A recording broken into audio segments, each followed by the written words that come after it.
So today I'm at the SIT2, the College Street campus, and today I'm here promoting the Eradication of Poverty, which is on the 17th of October.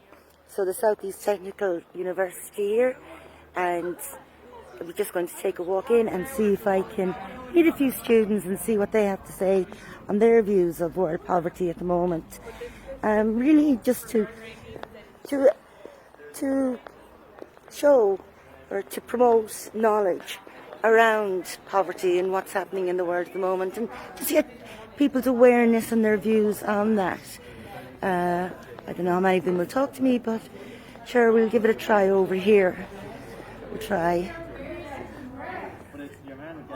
Sorry guys, can I interrupt you for 2 minutes?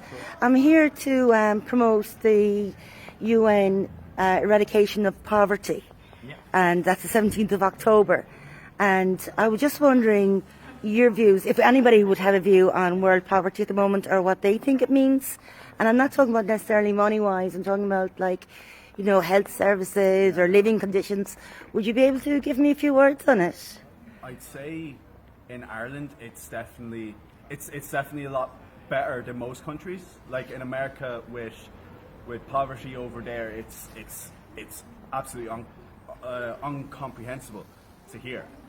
And with the healthcare, seeing that ambulances cost like $3,000, it's disgusting. Absolutely, especially when it comes to your health. Of course, yeah. Yeah. There's people who are just trying to get by, and they might need medical treatments, and they just can't afford it, and it's not fair. Well, here, it's open to everybody. Yeah, and you don't mind paying taxes for that. Of course, no. Yeah, absolutely, because we might all be doing well sometimes in our life, but we're only human, and there's times in our lives where we do need help, whatever way that comes as. But why do so many people want to go to America then, do you think? I feel like it's the opportunities that is portrayed over there. Like, I feel like because of mass social media and this big picture of it's the greatest place on earth, it's completely just collapsing in on top of itself from the inside out. Right. With the amount of, because you see years ago when it came to even politics, in presidential debates, you would see that presidents or the candidates, they would be very respectful with each other. Absolutely. And they would say, oh, I want to do the exact same thing my opponent does, but I want to do it a different way to them. Right. And yeah, I mean, at the moment the UN are pushing more funds on military than they are putting back into the living standards of people.